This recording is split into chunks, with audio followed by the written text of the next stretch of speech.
You ever come across a fragrance that just takes over your whole rotation? Well, for me, it's been Not a Perfume by Juliet Has a Gun. Now, I'll be honest, borderline obsessed with this scent. I keep reaching for it day after day, and the crazy thing is, it's built around just one single note. No heavy layers, no complicated blends, just pure, clean, minimal elegance, and yet somehow it manages to be versatile, addictive, and completely unforgettable.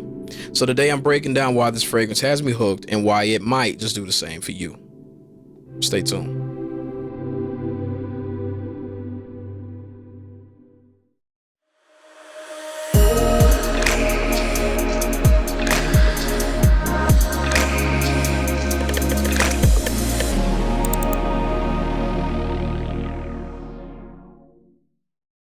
TMR family, what is good? To all the new family members, welcome, and to all the new viewers. This is the Mel Review. I go by AG. I'm here to be your friend, your brother, and your comrade on this journey of fragrances, walking alongside you as we explore olfactory scents through niche, designer, Middle Eastern, and clone fragrances. And today, like I told you in the intro, guys, I got one that is, I'm not even hiding what it is. This stuff right here has had me, man, I've been wearing this nonstop since I got it.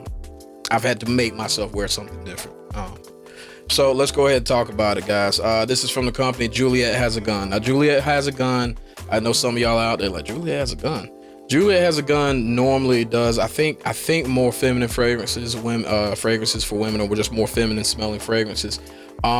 This is a unisex fragrance that they came out with. I don't even remember when this one came out, but I just happened to come across it. I wasn't even looking for this. But I came across it. I actually was looking for a fragrance for my wife. I went to Sephora. I found a fragrance that I got, La Nuit de l'Homme. I've been wanting to grab that one. Picked it up, and then as I left, the lady behind the counter put two samples in my bag. Now, one was Victor and Ross Night Vision, Spice Bomb Night Vision, and then the other one was Juliet Has a Gun, Not a Perfume. That is the name of this fragrance, Not a Perfume.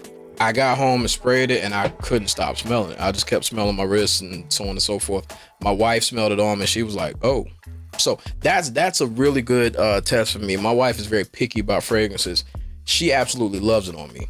Absolutely loves it on me. So let's go ahead and jump into this and talk about what this fragrance is and why it's got me the way it's got me. All right, guys, so presentation for Juliet Has a Gun, very simple. I think they focus more so on minimalism and stuff like that. And this definitely speaks to it. Just a simple cardboard sleeve. This is a 100 ml presentation. As you can see, the information on the sides, so on and so forth. And it's just a sleeve.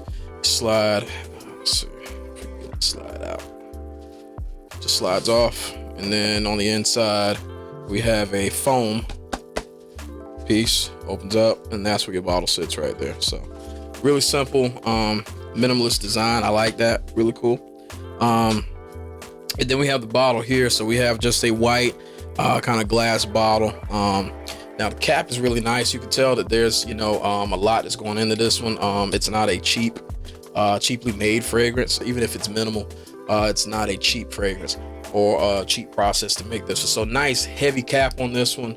Put the cap on, and nice little click, nice little detent. And you have to force this one to come off. I don't think it's gonna just come off in your luggage or anything like that. So really good presentation on it. As you can see, not a whole lot on the bottle, just Juliet Has a Gun, Not a Perfume.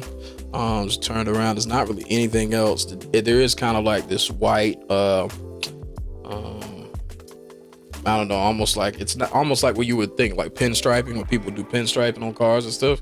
And I think this is just some of their logo stuff, you know what I mean? There's a lot of different things on it, but yeah, very simple. Juliet Has a Gun, Paris, and you have your cap here. Now, as I stated before, this is a unisex fragrance. To me, it's not really leaning one way or the other. Sometimes there's a softness to this, a really soft, almost powdery feel that you get from this one. If you are into like ultra masculine fragrances and that's all you like to wear, this might not be the one for you, big dog. Might not be the one for you.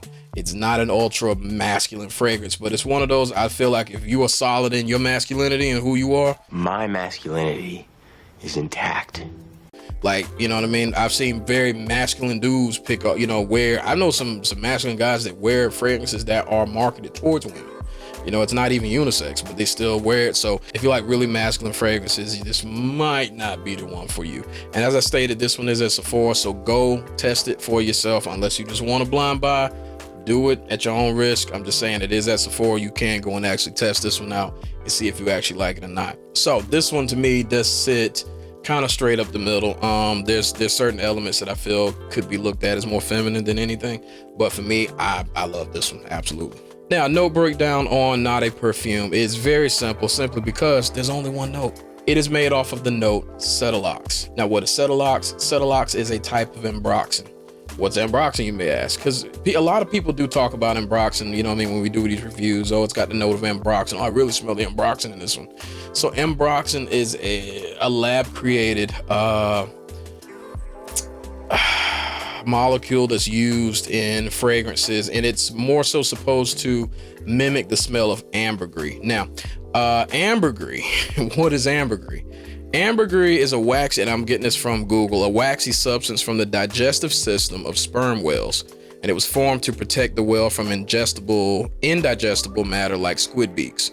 So it's they call it ambergris or gray amber. That's, you know, really what this stuff is. But this one, Cetilox, is a form of it, and it is a really good fragrance. Most times it's used as a base for a lot of different fragrances. But this one steals the whole show. The only note for this one is Cetilox. That's it. That's the only note. All right, so let's get a couple sprays of this one in to show you guys the atomizer. We looked at the bottle already. Take this cap off. Let's make sure you guys can see it. Nice pressurized atomizer. Really nice. Yeah. Now, I like this more so on skin. Yeah, I love this stuff. So clean, slightly musky. Oh man, just, this stuff is so good. Yeah, I absolutely adore this scent. Now, performance on this one, you have to understand what this fragrance is. It is not a beast mode fragrance. It's not trying to be a beast mode fragrance. This is designed to be very close to the skin, nice scent trail when you walk through, but it's not going to be just, you know, take over a room and just fill up an entire room when you walk into it. This is going to be great for close encounters. This is going to be great for like a date night, you're getting close to somebody, so on and so forth. This is going to be great for that. Or if you just want to wear something nice and go read a book, you can do that too. You know what I mean? So now the problem with this one is with certain ambroxan notes and stuff like that, some people are completely nose blind to it, like they can't smell it. Now, I saw online somebody put that they have this fragrance. The gentleman, he has this fragrance, and he said that he cannot smell it. So when maybe he blind bought it, I'm not sure, but he had a bottle of it or either a sample something, and he sprayed it on. He couldn't smell it, so he thought maybe there was something wrong with it. He goes to work. He gets to work. Everybody's, you know, complimenting him about how good he smells. He can't smell it. So there are some people that cannot smell this, some people can. For those that can't, there is another version. There is a flanker of this one called Not a Perfume Superdose. Now, I did go and smell that one before I picked this one up. I had the sample of this, then before I went to go get this one, I did smell Superdose. I'm not the biggest fan of it. Like a lot of people say, it's just a stronger version of Not a Perfume. Not to me. It's slightly different to me. It smells slightly different. I don't know. It almost like there's other notes, and that's what I thought is that, okay, maybe they added some other notes other than Cetilox in this one in Superdose to more boost the scent or so on and so. I'm not sure, but when I went to go look that one up, it's nothing but Cetilox. But however, with it the way that it is, smell it on the strip, I didn't care for it. I didn't. But this one is the one that I really enjoy. This is an eau de parfum concentration as well, but like I said, this one is going to sit more so close to the skin. It is designed to just be that way. It's not a super strong scent, but it can be used. I have blended this one slightly, you know what I mean, just 2 cents, you know what I mean, this one with another one. Actually, I had it on with Darige today by Razazi, and then yesterday I had it on with His Confession by Lattafa. So I've worn it with those. I've actually worn it with YSL. I've worn it with a few different things, and it's like it works with just about everything I put it with, especially being that ambroxan is a note that's used in a lot of different fragrances, so of course it kind of works. Now for me, this fragrance is going to be a more of like a close to a year-round fragrance. Maybe not in the summer, but I mean, if you're going to be inside or something like that, I'd see wearing this one, or even the summer. Now to me, it's just one of those ones. It doesn't lean really too heavily musky, and it doesn't lean too just bright, and it's not citrusy, anything like that, but it is nice and clean. And that's the thing with a clean scent like that, most of the time you can kind of get away with it anytime. So I would say for me personally, season wise, I'll wear this one all year round, and, you know, put it with something else fresh just to add a little musky flair to it. I think that'd be dope. You know what I mean? So season wise, I would say for me, it's like that, but probably for the masses, spring, fall, winter, are going to be probably your cooler months. Spring is gonna be good, but me personally, I'm gonna wear this in the summer. I'm gonna wear it, period. You know what I mean? This is a staple. It's already solidified itself in my collection. It's a staple. When I run out of this one, there's no, oh well, I'm out. No, I'm going to get another bottle of this. Sorry, that's just what it is. Now, time of day, again, like I was saying, for me, it day, night, doesn't matter. However, I think this will really shine at nighttime, and if you do want to wear it in the summertime, if it is really hot, I would say nighttime's probably going to work a little bit better, and this one is you can still get away with it. All right, now price wise for Not a Perfume, I'm actually on Juliet Has a Gun's website, and looking here, I think they're pretty close to what you're going to find in Sephora, like without coupons or discounts or anything like that. So they have a 7.5 mil for $34. They're out of the 50 mil right now, but they have a 50 mil for $115, 100 mil for $150, and then they have a 200 mil for $250. So this bottle that I have right here, that you can see, basically compared to this size, this is a 100 mil bottle, 100 mil. So yeah, you can expect to pay somewhere around $150 for that one, you know, before tax and all that. But of course, if you get, I think it's like the Sephora Insider program, sometimes, like, depending on how many fragrances you buy, you can get discounts. So yeah, that's what you can look to pay for Not a Perfume. Now, final thoughts on this fragrance. This fragrance, like I said, has definitely solidified a spot on my shelf. It is a top shelf for me. It's one that I will continue to reach for. I will continue to blend with other fragrances. I will wear it. I know Not a Perfume, Juliet Has a Gun normally does more feminine fragrances and fragrances that are geared towards women, but man, as far as a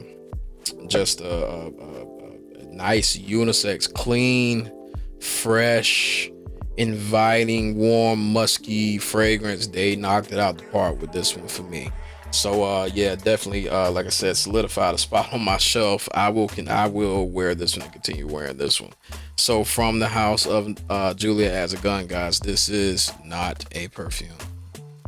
All right, guys, and that's gonna do it for the day. So how many of y'all have actually tried this fragrance? If you have tried it, let me know in the comments, especially if you made it this far. Let me know in the comments, can you actually smell this or not? I know there's some, like I said, there's some people that like are completely nose blind to certain ambergris and just ambergris in general, or not ambergris, but ambroxan in general. So let me know your thoughts down in the comments below. So that's gonna do it for today, guys. I do appreciate you guys for tuning in once again. And if you did like the video, which I'm pretty sure you've already commented already, right? Go ahead and like the video. Make sure that you share the video with somebody else that you feel could benefit from this content.